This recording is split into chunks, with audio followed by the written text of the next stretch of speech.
Savez-vous qu'à Montréal, le prix du menu est majoré à la caisse par les taxes, 15%, et le pourboire d'usage, 15 jusqu'à 18%.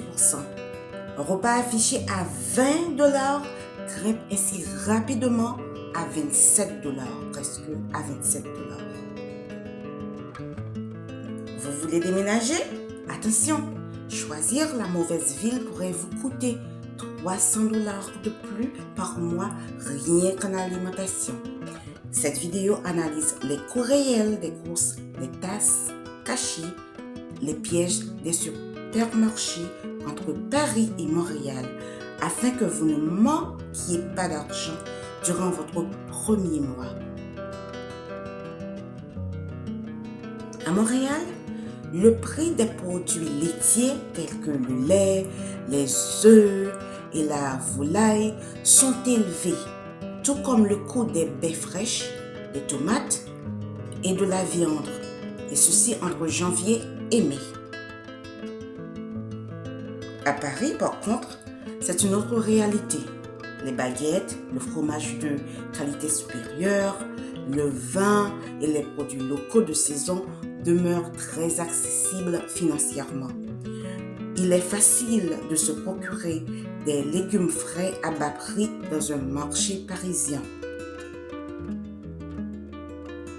Par exemple, 1 kg de poitrine de poulet à Montréal peut coûter jusqu'à 40% de plus que le même morceau à Paris. Cela est dû à l'importation de la plupart de ces produits en provenance d'Amérique du Sud ou de la Californie en raison du climat hivernal rigoureux qui règne à Montréal. Donc, vous ne payez pas seulement pour la nourriture, vous payez aussi pour le gaz, pour le transport. À Montréal, faire ses courses chez IGA ou Métro coûte cher. Pour économiser, il faut privilégier Maxi, Super C, Costco. Cependant, contrairement à Paris où tout est proche, ces enseignes économiques nécessitent souvent un long trajet en voiture ou en métro. Ce transport obligatoire va donc ajouter des frais supplémentaires à votre budget.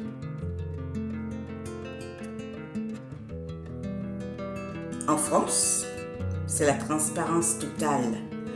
Le prix qui est affiché, c'est ce prix-là que vous allez payer à la caisse.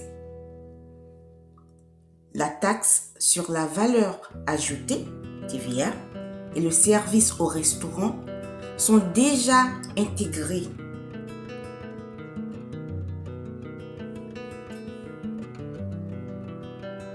Au Québec, précisément à Montréal, c'est la complexité en magasin. Les prix affichés excluent les taxes. Les aliments de base, le lait, les légumes sont exonérés, c'est bien.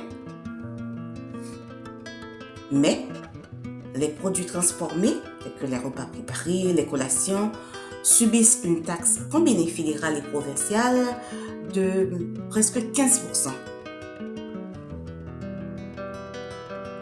Si vous cuisinez vous-même, vous aimez les ingrédients frais et que vous êtes une habituée des marchés locaux de Paris, vous allez constater que Paris est beaucoup moins cher pour la nourriture. Par contre, si vous optez pour des aliments transformés en grande quantité, mensuelle, et que vous avez une voiture, Montréal peut être optimisé, oui. Bien que vos coûts de base demeurent plus élevés. Pour ceux d'entre vous qui ont déjà fait le saut, quelle ville vous a le plus surpris par son système de taxes sur la nourriture? Montréal ou Paris?